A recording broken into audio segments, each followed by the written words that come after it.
검은 하늘이 쩍 하고 갈라지더니 그 틈새로 시퍼런 뇌광이 뱀혀처럼 날름거렸다. 뒤이어 고막을 찢을 듯. 단 천둥 소리가 대지를 뒤흔들자 억수같이 쏟아지던 빗줄기는 더욱 사납게 흙바닥을 내리쳤다. 마치 하늘이 노하여 이 세상의 모든 것을 씻어버리려는 기세였다. 그 흉폭한 빗소리에 묻혀 희미하게 들려오는 울음소리가 없었다면 분이는 결코 그 썩어가는 폐가의 툇마루 밑으로 기어 들어가지 않았을 것이다.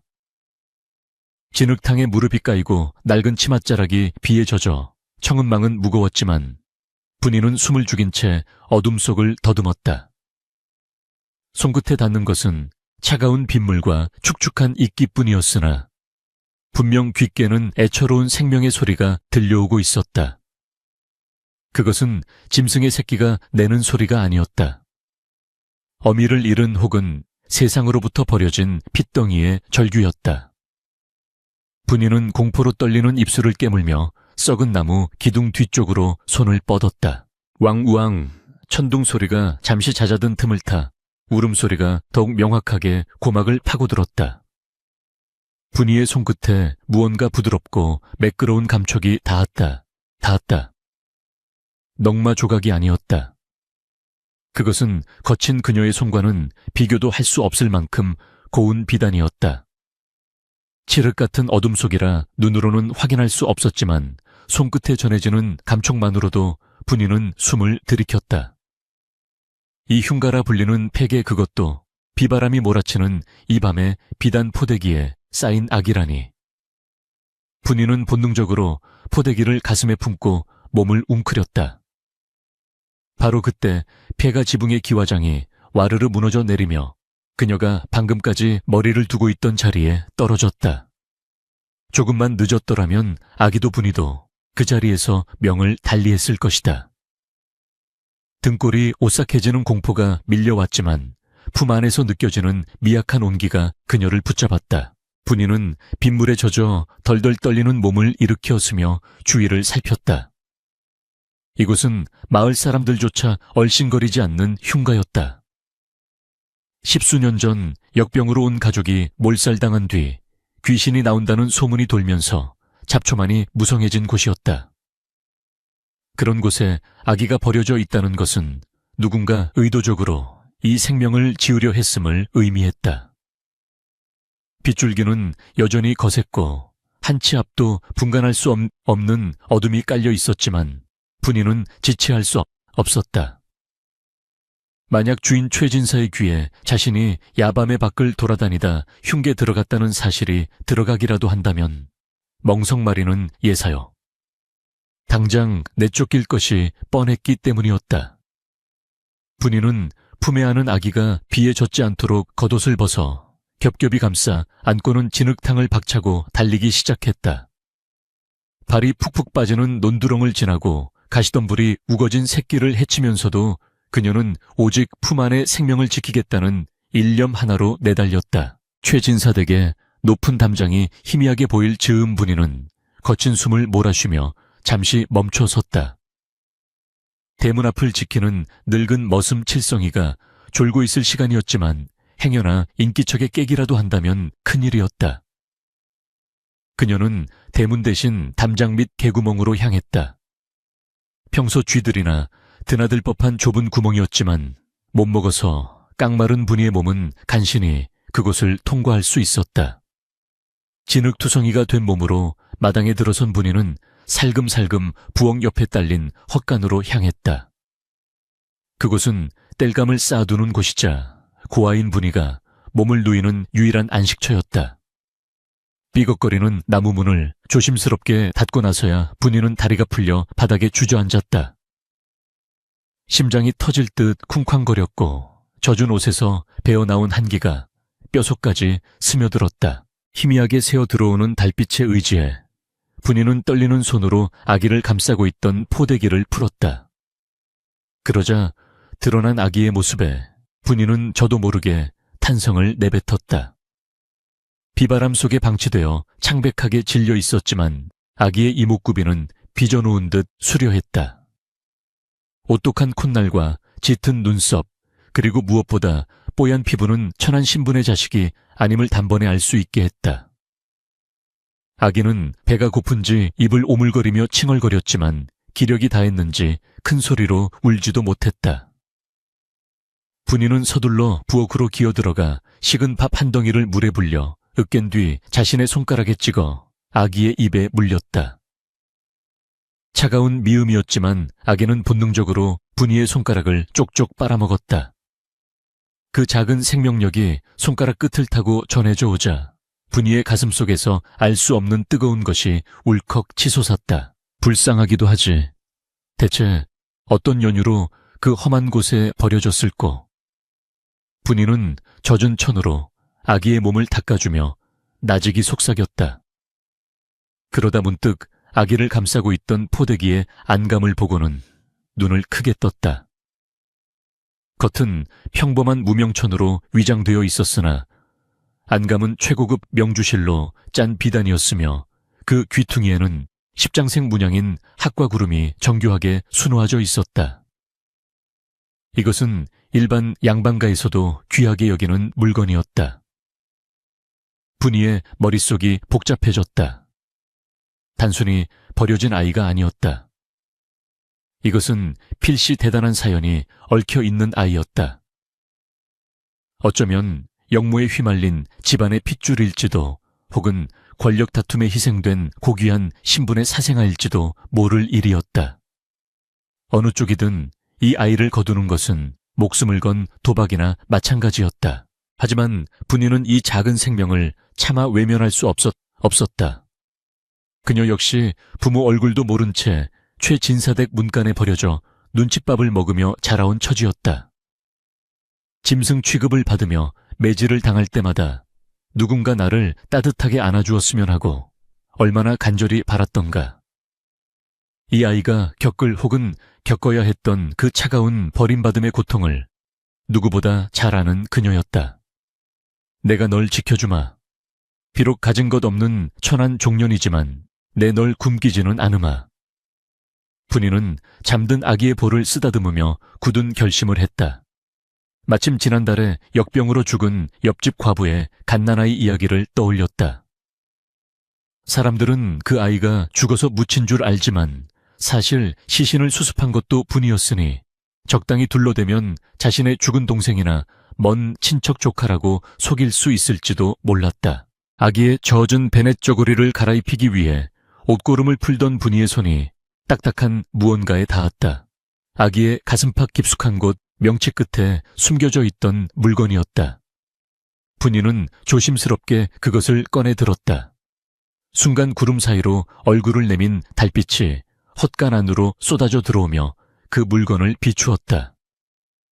그것은 영롱한 푸른빛을 띠는 옥패 유패이였다. 손바닥 절반만한 크기의 옥패에는 승천하는 용의 형상이 놀라울 정도로 정밀하게 조각되어 있었다. 용의 눈에는 붉은 보석이 박혀 있어 마치 살아서 분이를 노려보는 듯. 단 기백을 뿜어냈다. 분이는 숨이 턱 막히는 것을 느꼈다. 평생 부엌대기로 살아온 그녀의 눈에도 이것이 예사 물건이 아님은 분명했다. 용은 왕실이나 지체 높은 왕족만이 사용할 수 있는 문양이 아니던가. 분이의 손이 사시나무 떨듯 떨렸다. 이 옥패가 발각되는 날에는 아이뿐만 아니라 자신 아니 최진사댁 전체가 멸문지화를 당할 수도 있었다. 이것은 재앙의 불씨이자 동시에 아이의 출생을 증명할 유일한 단서였다. 분이는 황급히 옥패를 헝겊에 칭칭 감아 헛간 구석 쥐구멍 깊숙한 곳에 숨겼다. 그리고 흙과 지푸라기를 덮어 아무도 알아보지 못하게 위장했다. 심장이 밖으로 튀어나올 것만 같았다. 그녀는 다시 아기에게 시선을 돌렸다.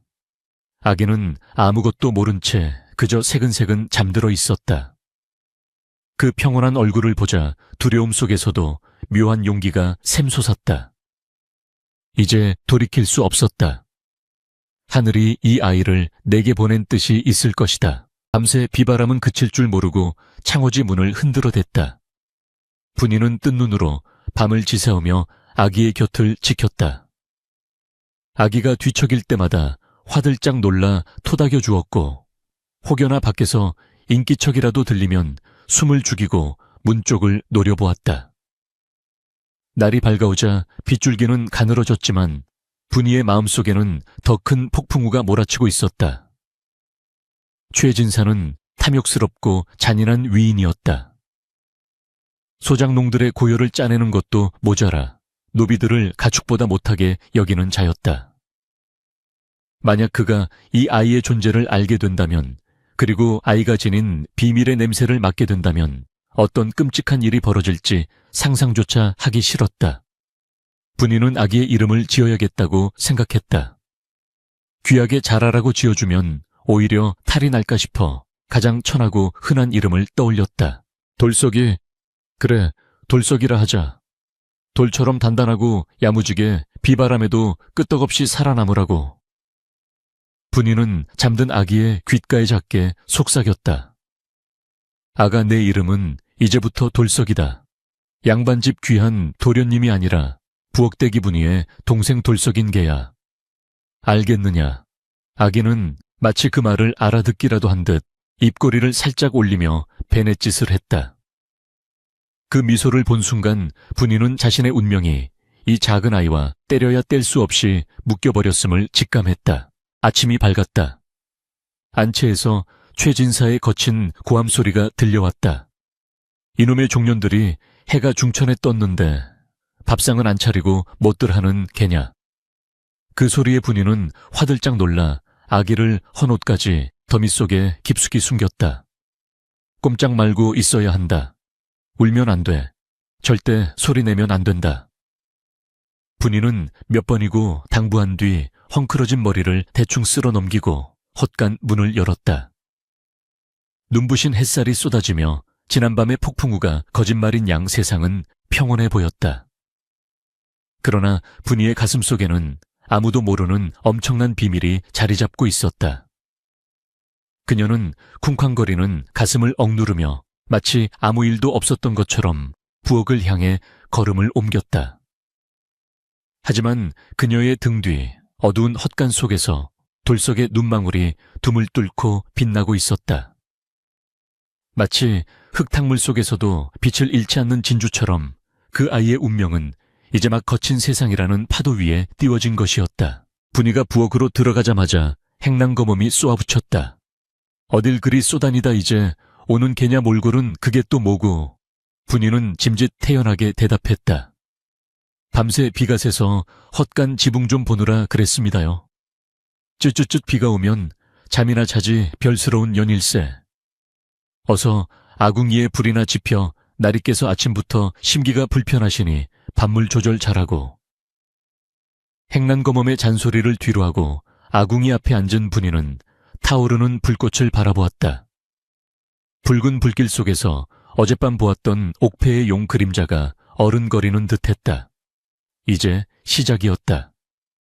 이 가혹하고 비정한 진사댁에서 핏덩이 하나를 몰래 키워낸다는 것은 목숨을 내놓는 일이었다. 하지만 분이는 주먹을 꽉 쥐었다. 자신의 비천한 인생에 처음으로 지켜야 할 소중한 존재가 생긴 것이다. 아궁이의 불길이 거세질수록 분이의 눈동자에도 결연한 의지에 불꽃이 타올랐다. 세월은 유수와 같다더니 어느덧 7번의 봄과 가을이 진사댁 담장을 넘어 지나갔다. 빗물에 젖은 강아지 같던 핏덩이는 돌석이라는 투박한 이름에 걸맞게 비바람을 견디며 제법 단단한 소년으로 자라났다. 헌옷을 기워 만든 누더기 저고리에 집신을 꿰어 신고 마당을 쓸고 있었지만 흐르는 땀을 닦아내는 그 이마의 선과 맑은 눈망울에는 감출 수 없는 귀티가 서려 있었다. 남들이 보기엔 그저 부엌대기 분이가 데려다 키운 천덕꾸러기였으나 진흙탕 속에서도 연꽃이 피어나듯 돌석의 기품은 누더기로도 가려지지 않는 것이었다. 분이는 그런 돌석을 볼 때마다 가슴 한구석이 아려오면서도 한편으로는 불안한 마음을 지울 수 없었다. 아이가 자랄수록 그 총명함이 주머니 속에 송곳처럼 삐져나왔기 때문이었다.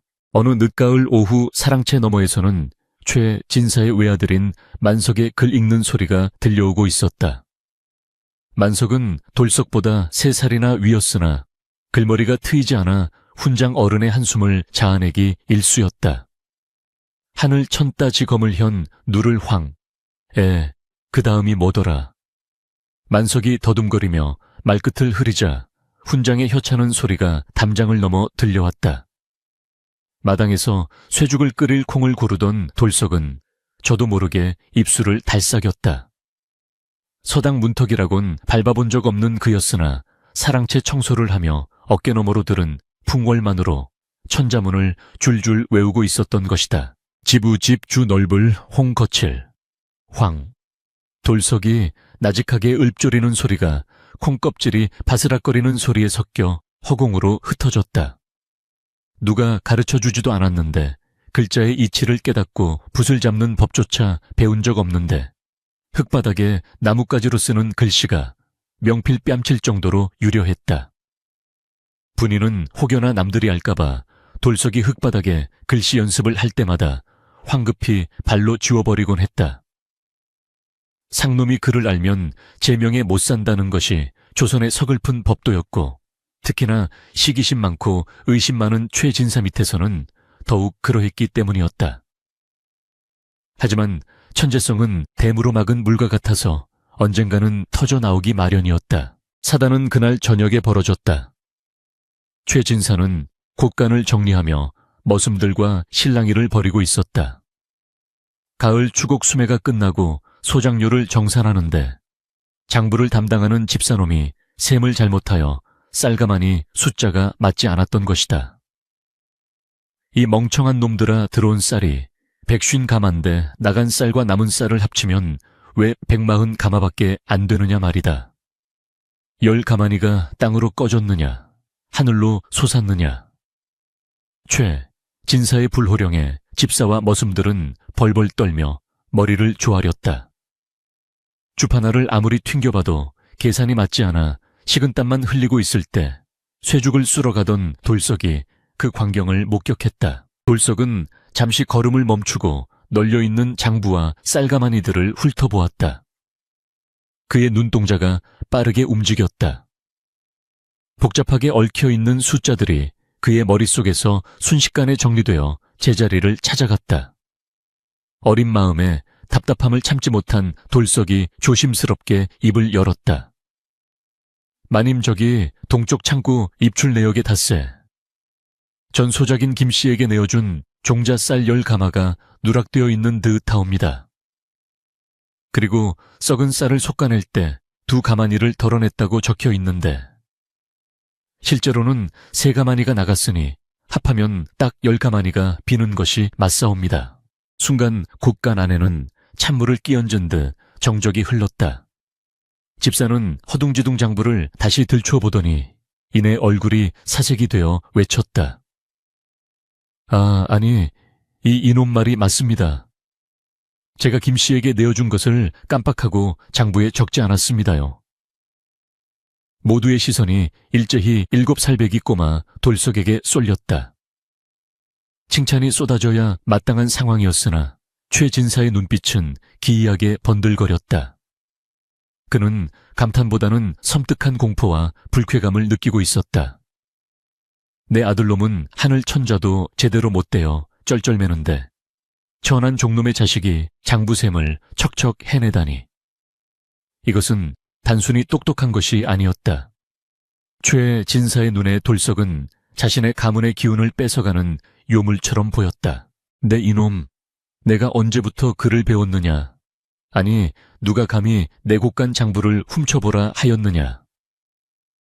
최진사의 서슬 퍼런고함의 돌석은 그제야 자신이 무슨 짓을 했는지 깨닫고 바닥에 납작 엎드렸다. 죽을 죄를 지었습니다. 그저 눈에 보이기에. 눈에 보여 까막눈인 종놈, 눈의 글자와 숫자가 보인단 말이냐. 이놈이 필시 사악한 작귀가 들렸거나 아니면 내 아들의 정기를 훔쳐먹고 자란 것이 분명하다. 최의 진사의 억지 논리는 곧 매질로 이어졌다. 그는 곁에 있던 멍석 마리용, 몽둥이를 집어들고 돌석의 가녀린 등을 내리치기 시작했다. 에어기윽 살이 터지는 둔탁한 소리와 함께 어린 돌석의 입에서 비명이 터져 나왔다. 그러나 최진사는 멈추지 않았다. 그의 매질에는 돌석에 대한 증오뿐만 아니라 자신의 못난 아들에 대한 자격지심까지 실려 있었다. 천한 것은 천한 것답게 살아야지. 어디서 감히 양반 흉내를 내 놈의 그 건방진 눈가를 뽑아버려야겠구나. 돌석은 이를 악물고 신음을 참으려 했으나 어린 몸이 감당하기엔 너무나 가혹한 고통이었다. 찢어진 옷 사이로 붉은 피가 배어나와 흙바닥을 적셨다. 그때였다. 부엌에서 설거지하던 분이가 비명 소리를 듣고 맨발로 뛰쳐나왔다. 피투성이가 된 돌석을 본 분이는 앞뒤 잴 것 없이 돌석의 위로 몸을 날려 그를 감싸 안았다. 최진사의 몽둥이가 분이의 등을 강타했다. 아이고, 마님 살려주십시오. 제발 살려주십시오. 이 아이가 철이 없어 그럽니다. 한 번만 용서해 주십시오. 분이는 제 등이 깨져나가는 고통 속에서도 돌석의 머리를 가슴에 품고 놓지 않았다. 그녀의 눈물과 콧물이 범벅이 되어 돌석의 얼굴 위로 떨어졌다. 비키지 못할까 인연이 기어이 같이 죽고 싶은 개냐.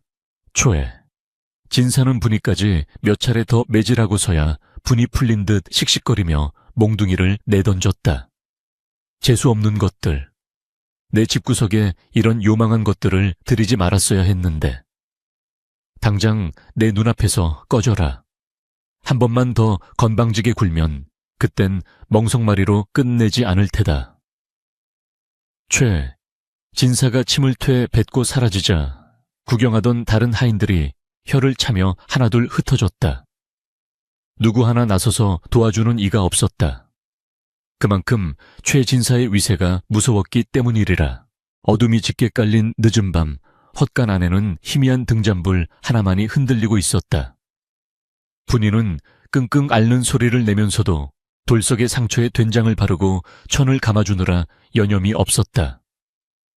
돌석은 쓰라린 고통보다 자신 때문에 어머니 같은 분이가 매를 맞았다는 사실에 가슴이 미어졌다. 어머니, 죄송해요. 제가 잘못했어요. 다시는 나는 체하지 않을게요. 돌석이 울먹이며 말하자 분이는 퉁퉁 부은 손으로 돌석의 뺨을 어루만졌다. 그녀의 눈가에 맺힌 눈물이 등잔불에 반사되어 보석처럼 빛났다. 아니다, 돌석아. 내 잘못이 아니다. 똑똑한 게 무슨 죄라고. 분이는 목이 메어 말을 잇지 못했다. 사실 분이는 두려웠다. 오늘 최진사가 보인 광기 어린 눈빛은 단순한 화풀이가 아니었다. 그것은 싹을 미리 잘라버리려는 살해에 가까웠다. 이 아이가 평범한 핏줄이 아님을 그 비범함이 언젠가는 이 작은 울타리를 부수고 나갈 것임을 본능적으로 느낀 것이다. 돌석아, 잘 듣거라. 앞으로는 절대 네 재주를 드러내선 안 된다. 바보가 되어야 해. 귀머거리가 되고 번거리가 되어야 산다. 알겠느냐? 분이는 돌석의 어깨를 꽉 잡으며 신신당부했다.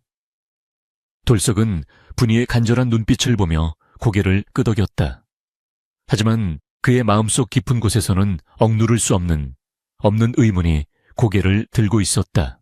왜 나는 천한 종놈인데 그리 쉬운 걸까? 왜 주인 마님은 나를 그토록 미워하는 걸까? 돌석은 잠든 척 돌아누웠지만 잠을 이룰 수 없었다. 집단 속 깊숙이 숨겨진 자신의 비밀 분이가 절대 보여주지 않는 낡은 베넷 저고리와 그 안에 든 것이 무엇인지 그는 알지 못했다. 다만 오늘 흘린 피와 눈물이 자신의 가슴속에 지워지지 않는 흉터로 남았음을 느꼈다. 헛간 틈새로 들어오는 찬바람이 상처를 핥히었지만 돌석은 이를 악물었다.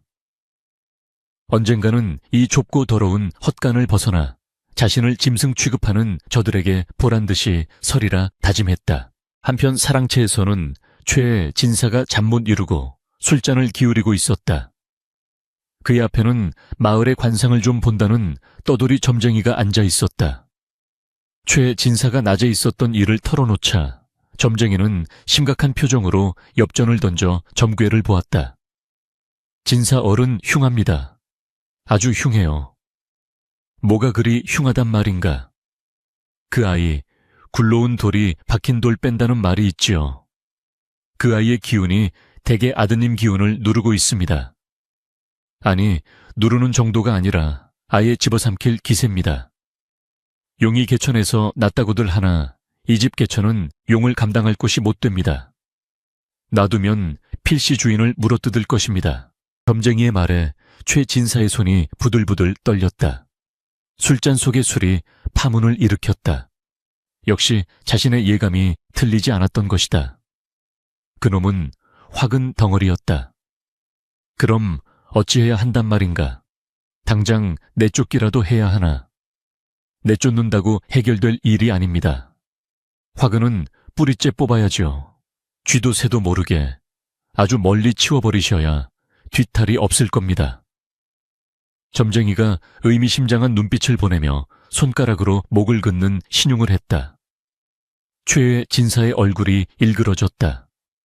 살생은 꺼려지나 가문을 위해서라면, 내 아들의 앞길을 위해서라면 어쩔 수 없다는 비릿한 욕망이 꿈틀거렸다. 창밖에는 으스스한 바람소리가 대나무 숲을 흔들고 지나갔다. 마치 앞으로 닥쳐올 피바람을 예고하는 듯 했다.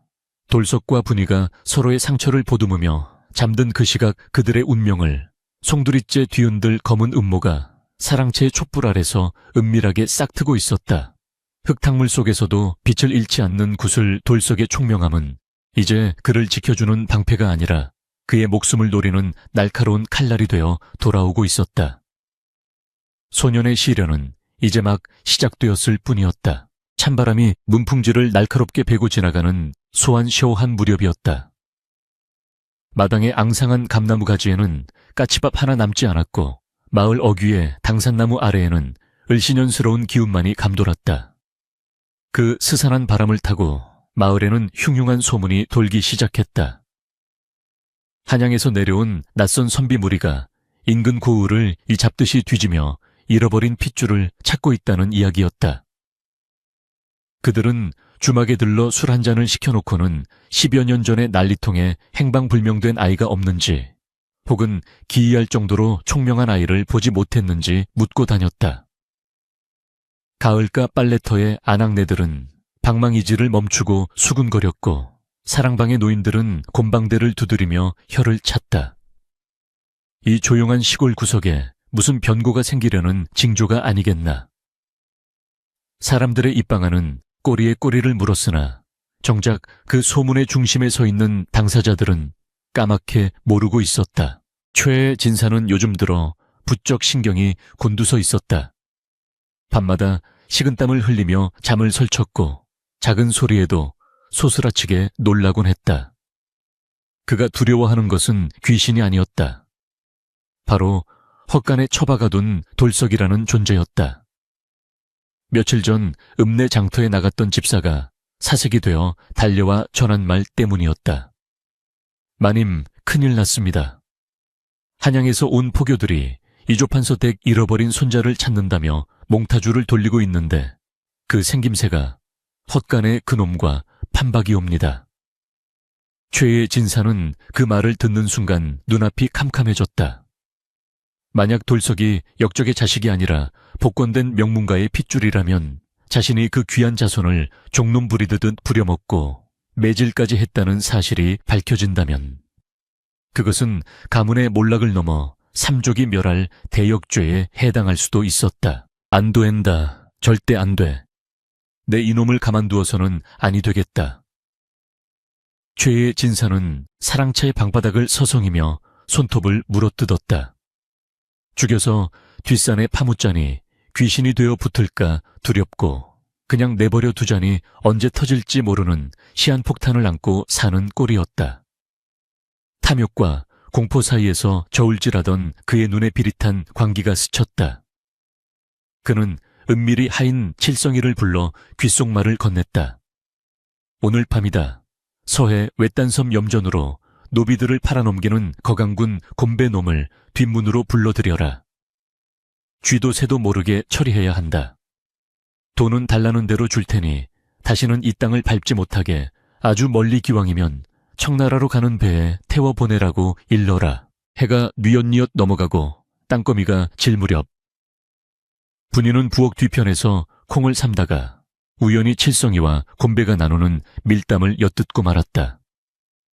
곤배라는 자의 목소리는 쇠를 긁는 듯 거칠고 흉측했다. 어린 놈이라 힘은 못 쓰겠지만 반반하게 생겼으니 청나라 부호들의 놀이개로 팔면 값은 꽤 쳐주겠구만. 오늘 밤 자시지시에 헛간으로 가리다. 분이의 심장이 쿵 하고 내려앉았다. 손에 들고 있던 바가지가 떨어져 댕그랑 소리를 냈지만 다행히 바람소리에 묻혀 그들에게 들리지는 않았다.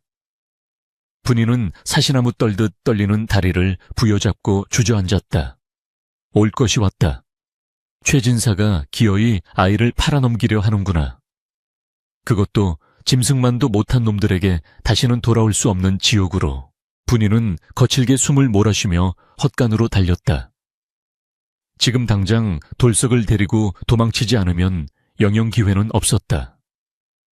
헛간, 문을 열자 하루 종일 굶주린 채 집단 위에 웅크리고 잠들어 있는 돌석의 모습이 보였다. 지난번 매질당한 상처가 아직 아물지 않아 등에는 핏물이 배어 있었다. 분이는 왈칵 쏟아지는 눈물을 삼키며 돌석을 흔들어 깨웠다. 돌석아 일어나라. 어서, 시간이 없다. 돌석은 비몽사몽간에 눈을 비비며 일어났다. 평소와 다른 분이의 창백한 안색과 떨리는 목소리에 그는 단번에 심상치 않은 일이 벌어졌음을 직감했다. 어머니 무슨 일입니까? 왜 그리 떠십니까? 분이는 대답 대신 헛간 구석에 쥐구멍을 미친 듯이 파헤쳤다. 손톱이 깨지고 피가 맺혔지만 아랑곳하지 않았다. 이윽고 흙 속에서 낡은 헝겊 뭉치가 나왔다. 분이는 떨리는 손으로 헝겊을 풀어헤쳤다. 어둠 속에서도 영롱하게 빛나는 푸른 옥패. 승천하는 용의 눈에 박힌 붉은 보석이 헛간의 어둠을 가르며 기이한 광채를 뿜어냈다. 돌석은 눈이 휘둥그레졌다. 이건 무엇입니까? 제 베넷 저고리 속에 있던 것입니까? 분이는 돌석의 손을 잡아 옥패를 쥐어주었다. 그 손길이 너무나 간절하고 뜨거워 돌석의 가슴까지 데일 것만 같았다. 돌석아, 똑똑히 듣거라. 너는 천한종놈의 자식이 아니다. 내 동생도 내 조카도 아니다. 10년 전 비바람이 몰아치던 밤 폐가에서 주운 귀하신 분의 핏줄이다. 분이의 충격적인 고백에 돌석은 멍하니 입을 벌렸다. 평생을 천덕꾸러기로 매맞고 굶주리는 종놈으로 살아왔는데 자신이 귀한 신분이라니. 머릿속이 하얗게 변하며 말이 나오지 않았다. 그게 무슨 말씀이세요? 제가 주워온 아이라니요. 분이는 돌석의 어깨를 잡고 흔들며 눈물을 흘렸다. 지금은 자세히 설명할 시간이 없다. 주인이 너를 인신매매상에게 팔아넘기려 한다. 오늘 밤이다. 당장 이 옥패를 품에 넣고 뒷산으로 도망가거라. 한양으로 가야 한다. 가서 이 옥패를 관해 보이면 너를 알아볼 리가 있을 게다. 돌석은 옥패를 쥔 손에 힘을 주었다. 차가운 옥의 감촉이 정신을 번쩍 들게 했다. 하지만 그는 곧바로 고개를 저었다. 싫습니다. 저 혼자 못 갑니다. 어머니를 두고 어찌 저 혼자 살겠다고 도망칩니까? 제가 없어지면 어머니가 대신 죽을 텐데 절대로 불효자식이 되란 말입니까? 돌석의 눈망굴에 그렁그렁 눈물이 맺혔다. 비록 낳아준 어미는 아니라 할지라도 젖동량을 해가며 자신을 키워준 분이는 하늘보다 높은 존재였다. 그녀를 사지로 몰아넣고 홀로 도망친다는 것은 죽기보다 싫은 일이었다. 같이 가요. 어머니랑 같이 갈 겁니다. 이 미련한 놈아 나는 늙고 병든 몸이라 짐만 될 뿐이다. 너라도 살아야 훗날을 도모할 것 아니냐. 어서 가라니까. 분이는 돌석의 등을 거칠게 떠밀었다. 하지만 돌석은 요지부동이었다. 14살 소년의 고집은 쇠심줄보다 질겼다. 그는 분이의 치맛자락을 부여잡고 오열해했다. 안 갑니다. 차라리 여기서 죽더라도 어머니 곁에 있겠습니다. 두 사람의 실랑이가 이어지던 그때 밖에서 개 짖는 소리가 요란하게 들려왔다. 그리고 우지끈하는 소리와 함께 헛간의 낡은 나무 문이 박살나며 떨어져 나갔다. 이런 쥐새끼들 낌새를 챘구나. 횃불을 든 칠성이와 험상궂게 생긴 사내들이 들이닥쳤다. 그들 뒤로 곰배라 불리는 거강군이 비릿한 미소를 지으며 걸어 들어왔다. 허허, 이놈 참 물건일세. 눈매가 아주 살아있어. 제법 비싼 값을 받겠는걸. 곰배의 탐욕스러운 시선이 돌석의 전신을 훑어내렸다. 분이는 비명을 지르며 돌석의 앞을 가로막았다. 안 된다. 이 아이는 못 데려간다. 차라리 나를 죽여라. 그녀는 부직갱이를 휘두르며 필사적으로 저항했다. 하지만 장정들의 힘을 당해낼 수는 없었다. 칠성이가 분이의 머리채를 휘어잡아 바닥에 내동댕이 쳤다. 인연이 미쳤나. 썩 꺼지지 못해. 어머니. 돌석이 분이를 구하려 달려들었지만 곰배의 수하들이 순식간에 그의 팔을 꺾어 제압했다. 놔, 이거 놓란 말이야. 돌석은 짐승처럼 울부짖으며 발버둥 쳤으나 굵은 밧줄이 그의 몸을 칭칭 감아 올렸다. 분이는 깨진 이마에서 흐르는 피를 닦을 생각도 못하고 칠성이의 다리에 매달려 애원했다. 칠성아, 제발 우리 돌석이만은 살려다오. 네가 사람이라면 이러면 안 되는 것 아니냐. 하지만 칠성이는 매몰차게 분이를 걷어찼다. 시끄러워. 나도 먹고 살려면 어쩔 수 없다. 원망하려면 내 놈들 팔자를 원망해라. 소란스러운 소리에 최진사가 뒷짐을 지고 나타났다. 그는 포박당한 돌석을 내려다보며 안도의 한숨을 내쉬었다. 이제 이 찜찜한 확은 덩어리가 사라지는 것이다. 입에 재갈을 물려라. 시끄러우면 동네 사람들 깬다. 썩 데리고 나가. 최진사의 명령에 사내들이 돌석을 짐짝처럼 들어 올렸다. 돌석은 재갈이 물린 채 으읍으읍하며 비명을 질렀다. 그의 시선은 바닥에 쓰러져 피를 흘리는 분이에게 고정되어 있었다. 눈에서 쏟아지는 뜨거운 눈물이 뺨을 타고 흘러내렸다. 분이는 흐려지는 의식 속에서도 손을 뻗어 허공을 휘저었다. 돌석아, 아가. 그때였다. 돌석의 품속에 숨겨둔 옥패가 몸부림치는 과정에서 툭 하고 바닥으로 떨어졌다. 흙바닥에 떨어진 옥패는 횃불빛을 받아 섬광처럼 번쩍였다. 최진사의 눈이 휘둥그레졌다. 그는 홀린 듯 다가가 옥패를 집어들었다. 용이 조각된 푸른 옥. 그것은 그가 평생 한 번도 보지 못한 왕실의 기운이 서린 물건이었다. 최진사의 손이 덜덜 떨리기 시작했다. 이것이 왜 이놈에게 그의 얼굴이 공포로 하얗게 질렸다.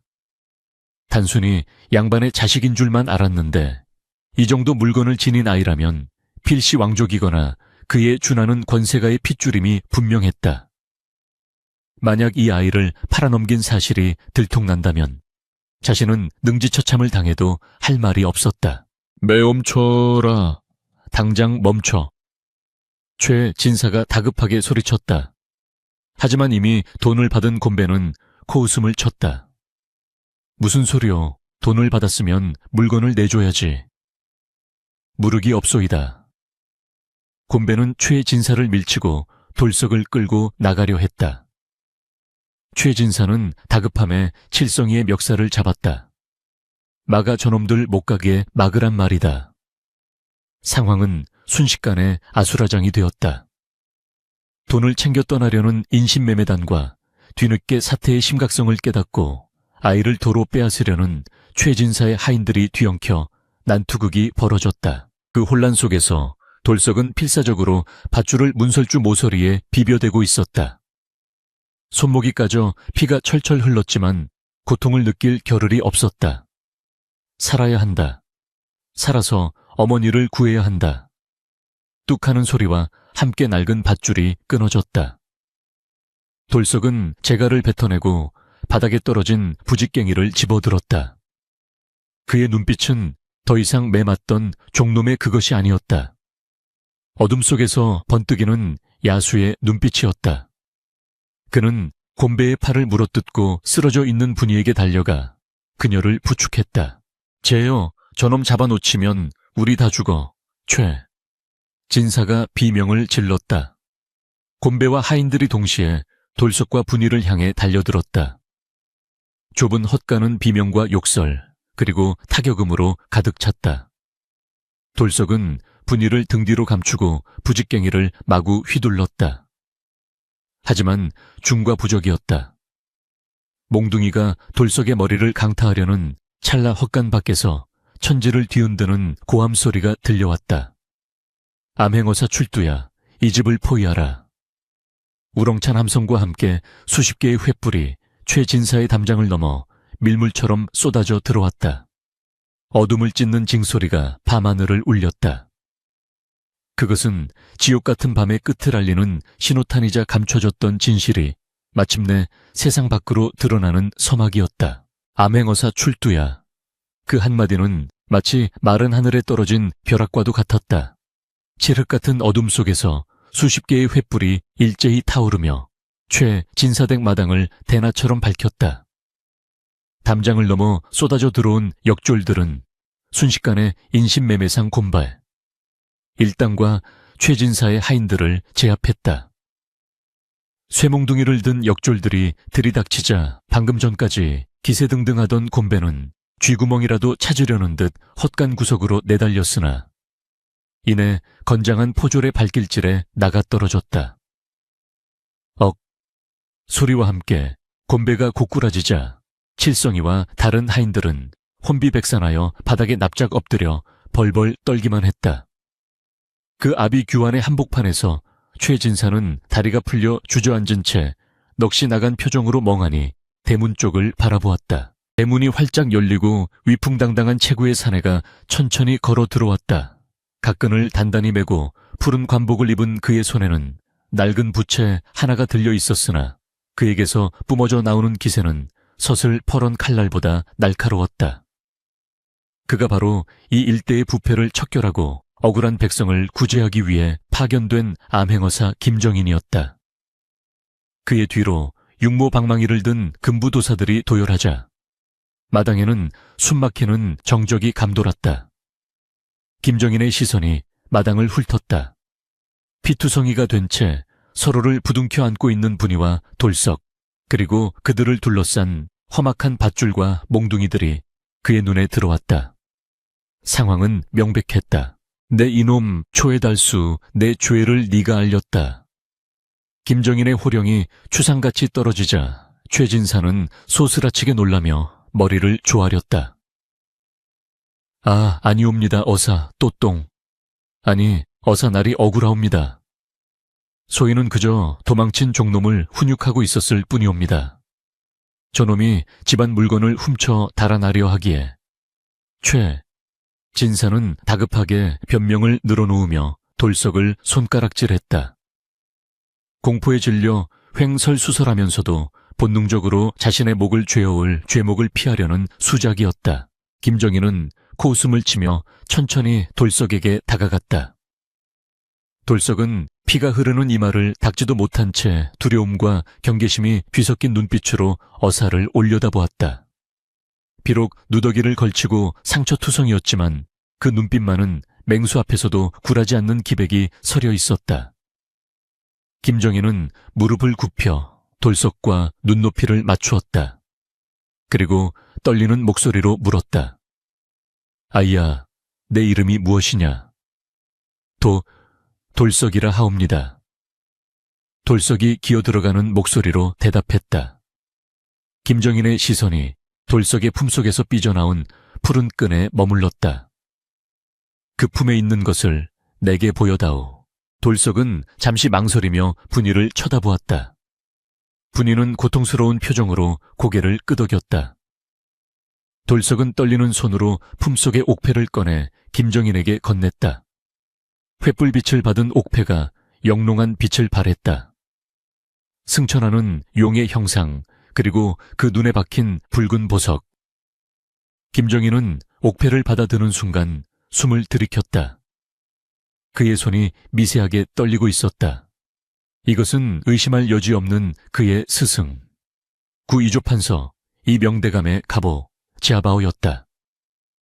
10년 전 억울한 영모 누명을 쓰고 멸문지화를 당할 때 이 대감이 갓 태어난 손자의 베넷 저고리 속에 급히 넣어주었다던 바로 그 물건이었다.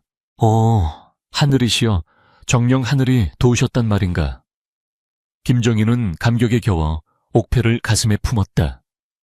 그리고는 젖은 눈으로 돌석을 다시 바라보았다. 한 가지만 더 확인하겠다. 실례가 되겠지만 상의를 좀 벗어보거라. 돌석은 영문을 몰라 쭈뼛거렸으나 어사의 눈빛이 너무나 간절하여 거역할 수 없었다. 돌석이 피 묻은 저고리를 조심스럽게 내리자 그의 오른쪽 어깨 뒤편에 선명한 붉은 점 3개가 삼각 대형으로 박혀있는 것이 드러났다. 북두칠성을 닮았다고 하여 집안 어른들이 귀하게 여겼다던 그 점이었다. 도련님. 김정인은 그 자리에서 털썩 무릎을 꿇고 돌석을 향해 큰 절을 올렸다. 마당에 있던 모든 사람들이 경악하여 입을 다물지 못했다. 서슬 퍼런 암행어사가 천한 종놈에게 절을 하다니 이는 천지가 개벽할 일이었다. 최 진사의 눈은 튀어나올 듯 커졌고 곰배 일당은 이제 죽었구나 싶어 고개를 쳐박았다. 어사날이 이게 무슨... 최 진사가 덜덜 떨며 물었으나 김정인은 대답 대신 벌떡 일어나 최 진사를 향해 걸어갔다. 그의 표정은 방금 전의 감격에서 순식간에 서늘한 분노로 바뀌어 있었다. 이놈네 눈에는 이분이 그저 종놈으로 보였더냐. 이분은 10년 전 역적으로 몰려 억울하게 돌아가신 이조판서 이명대감의 유일한 혈육, 이현 도련님이시다. 금상전하께서 친히 신원 현율. 윤하시어 잃어버린 혈육을 찾으라 명하신 귀하신 몸이란 말이다. 김정인의 천둥 같은 호통에 최진사는 혼절할 듯 뒤로 넘어갔다. 이조판서의 손자라니 자신이 매질하고 굶기고 급기야 노예로 팔아넘기려 했던 그 아이가 판서댁 핏줄이라니. 이것은 단순히 아동학대가 아니었다. 왕명을 받아찾는 귀한 인재를 해하려 했으니 멸문지화를 당해도 할 말이 없는 대죄였다. 살려주십시오. 소소이는 정말 몰랐습니다. 그저 굴러 들어온 거지 아이인 줄 알고 거두어 먹여주었을 뿐입니다. 최진사는 바닥에 이마를 찌으며 피가 나도록 빌었다. 그러나 김정인은 차갑게 그를 내려다보았다.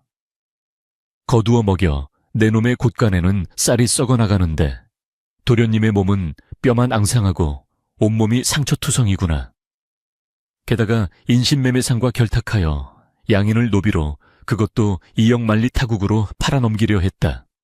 이는 삼강오륜을 저버린 폐륜이자 국법을 어긴 중죄다.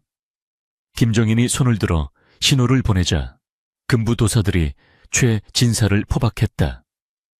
밧줄이 최진사의 오동통한 몸을 파고들었다. 여봐라, 이 추악한 자와 인신매매상 일당을 당장 형틀에 묶어라. 내 친히 추국하여 그 죄를 낱낱이 밝히리라. 예의. 역졸들이 최진사와 곰바의 칠성이를 끌어내어 마당 한가운데 꿇어 앉혔다. 곤장 소리가 밤하늘을 갈랐다. 매우 쳐라. 저들의 살점이 떨어져 나가고 뼈가 부러질 때까지 멈추지 마라. 의악은흑 살려줍시오. 최진사의 비명소리가 처절하게 울려 퍼졌으나 마을 사람들은 담장 너머에서 그 소리를 들으며 10년 묵은 체증이 내려가는 듯한 통쾌함을 느꼈다. 그동안 소장료를 착취하고 백성들을 괴롭히던 탐관 오리의 몰락이었다. 심판이 진행되는 동안 돌석, 아니 이현은 멍하니 서 있었다. 모든 것이 꿈만 같았다. 자신이 양반이라니, 판서의 손자라니. 현실감이 없었다. 그때 누군가 그의 손을 따뜻하게 감싸 쥐었다. 분이었다. 피투성이가 된 얼굴로 분이는 환하게 웃고 있었다. 도련님, 이제야 제자리를 찾으셨습니다. 이제야. 현은 울컥 눈물이 솟구쳤다.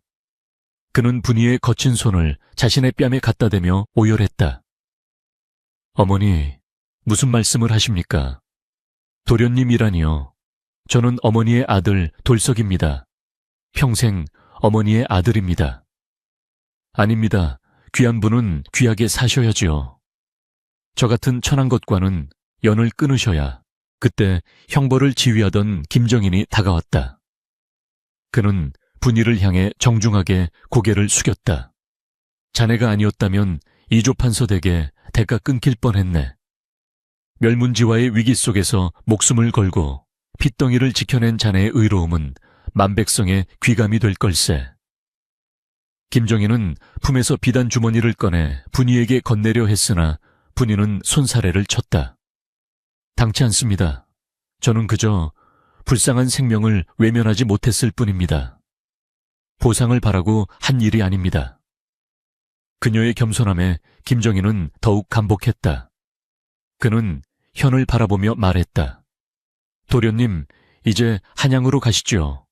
전하께서 기다리고 계십니다. 할아버님의 명예가 회복되었고 가문의 재산과 자귀도 모두 돌려받으실 것입니다. 저는 고개를 끄덕였으나 발이 떨어지지 않았다. 그는 쓰러져 있는 분이를 부축해 일으켰다. 어서 아저씨, 부탁이 있습니다. 말씀하십시오, 도련님. 이분을 저와 함께 가게 해 주십시오. 저를 낳아주신 분은 아니나 저를 살려내고 키워주신 진짜 어머니입니다. 이분을 두고는 한 발자국도 가지 않겠습니다. 현의 단호한 눈빛에 김정인은 미소를 지었다. 핏줄보다 진한 것이 정칭이라 했던가. 양반과 노비라는 신분의 벽을 뛰어넘은 두 사람의 유대는 그 어떤 법도로도 끊을 수 없어 보였다. 그리하시지요. 이분의 신분 또한 제가 책임지고 면천미안젠시켜 양인으로 만들어 드리겠습니다. 도련님의 은인이신데 어찌 이곳에 두고 가겠습니까? 동이 터오고 있었다. 최진사댁 마당은 죄인들의 신음소리와 역졸들의 분주한 움직임으로 소란스러웠으나 현과 분이가 서 있는 곳만은 따스한 아침 햇살이 비치고 있었다. 현은 낡은 집신을 벗어 던졌다. 그리고 옥패를 다시 품에 넣었다. 더 이상 숨길 필요가 없는 자랑스러운 자신의 이름표였다. 가요, 어머니. 이제 아무도 우리를 때리지 않고 굶주리지 않는 곳으로 가요. 분이의 눈에서 하염없이 눈물이 흘러내렸다. 그것은 지난 10년간의 고단함과 서러움을 모두 씻어내는 기쁨의 눈물이었다. 그녀는 훌쩍 자란 현의 손을 꼭 잡았다. 거칠고 투박한 종의 손과 귀하디귀한 도련님의 손이 맞잡은 그 모습은 떠오르는 태양 아래 무엇보다 아름답게 빛나고 있었다. 한양으로 향하는 길은 멀고도 험했으나 현과 분이에게는 마치 구름 위를 걷는 듯한 꿈결 같은 여정이었다. 덜컹거리는 가마 안에서 분이는 몇 번이고 자신의 볼을 꼬집어 보았다. 평생 흙바닥만 밟고 살던 자신이 고간 대작들만 탄다는 가마에 앉아 비단 방석을 깔고 가고 있다니, 이것이 꿈이 아니라면 무엇이란 말인가. 창밖으로 스쳐 지나가는 산천초목은 예전과 다름없었으나 그녀가 바라보는 세상은 완전히 달라져 있었다. 최진사의 서슬 퍼런 감시도 매질의 공포도 없는 세상. 그저 따스한 햇살과 불어오는 바람이 그녀를 축복해 주는 듯했다. 현은 가마 옆에서 말을 타고 호위하며 수시로 분이의 안색을 살폈다. 어머니 불편하지는 않으십니까? 목이 마르지는 않으신지요? 그 다정한 물음의 분이는 그저 눈시울을 붉히며 고개를 저을 뿐이었다. 한양에 당도하자 대궐 같은 기와집이 그들을 맞이했다. 역적으로 몰려 폐가가 되었던 이조판서 댁은 임금의 명으로 말끔히 보수되어 옛 영광을 되찾은 상태였다. 수십 명의 하인들이 대문 앞에 도열하여 머리를 조아렸다. 아기씨, 아니 도련님 환국 하심을 축하드리옵니다. 늙은 청지기가 눈물을 훔치며 현을 맞이했다. 으리으리한 사랑채와 화려한 안차에 그리고 곳곳에 놓인 값비싼 집기들은 현이 본래 있어야 할 자리가 어디인지를 명확히 보여주었다. 그러나 그 화려함 속에서 분이는 오히려 작아지는 자신을 느꼈다. 비단 옷으로 갈아입었지만 거칠고 투박한 손마디는 감출 수 없었고 평생 몸에 밴 주눅든 태도는 쉬이 고쳐지지 않았다. 그녀는 자신이 이 고귀한 공간에 어울리지 않는 이물질처럼 느껴져 자꾸만 부엌 쪽을 기웃거렸다. 그날 밤 현은 분이를 안채의 가장 따뜻한 아랫목에 앉혔다. 그리고 하인들을 모두 물리친 뒤 정색을 하고 무릎을 꿇었다. 어머니 왜 자꾸 겉돌려 하십니까? 이곳이 이제 어머니의 집입니다. 분이는 당황하여 손사래를 쳤다. 아니다 도련님. 나는 천한 종년이다. 도련님이 무사히 제자리를 찾으셨으니 내 할 도리는 다했다. 나 같은 것이 곁에 있으면 도련님의 앞길에 누가 될 뿐이다. 내 적이 행랑채 한 구석만 내어주면 죽은 듯이 지내며 어머니, 현이 버럭 소리를 질렀다. 그의 눈가가 촉촉하게 젖어 있었다. 누가 뭐라 하든 어머니는 저를 살려내신 제 생명의 은이자. 어린이, 저를 키워주신 진짜 어미입니다. 낳은 정기 귀하다 하나 기른 정보다 깊을 수는 없습니다. 제게 어머니는 분이씨 당신 한 분뿐입니다. 그러니 제발 저를 버리지 마십시오. 현은 어린아이처럼 분이의 무릎에 얼굴을 묻고 흐느꼈다. 그 뜨거운 눈물에 분이의 마음속 빗장도 스르르 풀려버렸다. 그녀는 떨리는 손으로 현의 머리를 쓰다듬었다. 그래, 알았다. 내 죽는 날까지 내 곁을 지키마. 고맙다. 정말 고맙다. 며칠 뒤 궁궐에서 어명이 내려왔다. 임금은 이조판서의 억울한 누명을 벗겨줌과 동시에 그의 손자 이현에게 자기를 내리고 입궐을 명했다. 현은 관복을 갖춰 입고 분이의 손을 잡고 궁으로 향했다.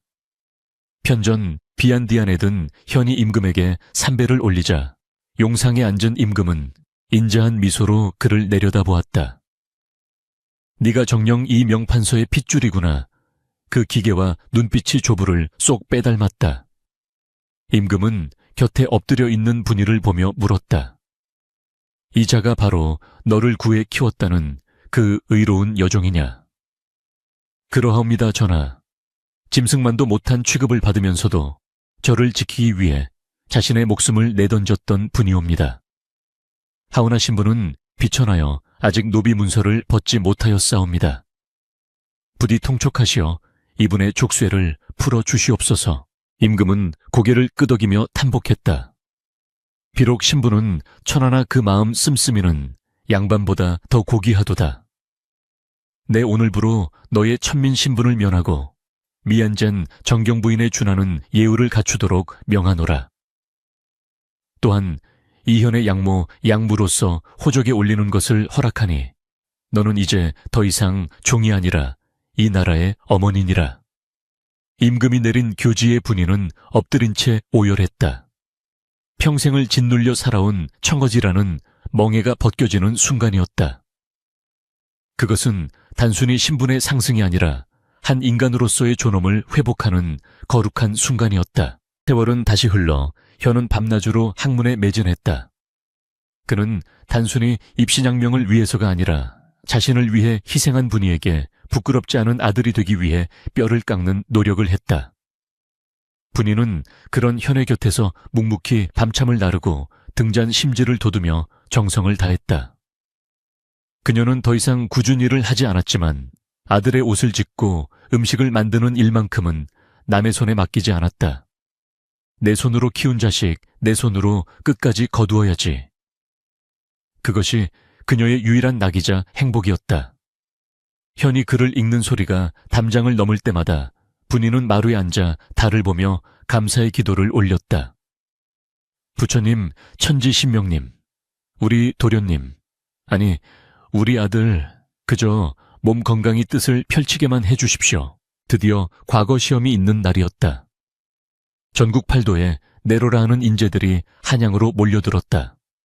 과장, 캐창에 들어서는 현의 발걸음은 그 어느 때보다 무겁고 신중했다. 시제, 시티가 걸렸다. 효샤오와 의에 대하여 논하라. 현은 붓을 들어 먹을 갈았다. 그의 머릿속에 공자나 맹자의 어려운 구절이 떠오르는 대신 비바람 치던 밤 폐가에서 자신을 품에 안았던 분이에 떨리는 손길매를 맞으면서도 자신을 감싸던 그 등 굶주린 배를 움켜쥐고 자신의 입에 밥을 넣어주던 그 헌신적인 사랑이 스쳐 지나갔다. 그는 거침없이 붓을 휘날렸다. 화려한 미사여구는 없었으나 글자 하나하나에 뼈에 사무친 진심이 담겨 있었다.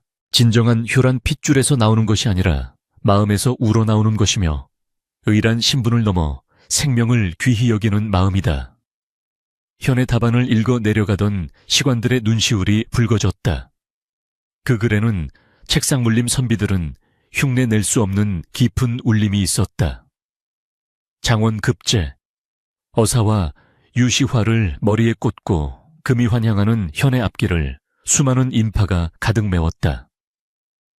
풍악이 울리고 꽃가루가 날리는 가운데 백마를 탄 현이 집 대문 앞에 당도했다. 대문 앞에는 곱게 한복을 차려입은 분이가 떨리는 마음으로 서 있었다.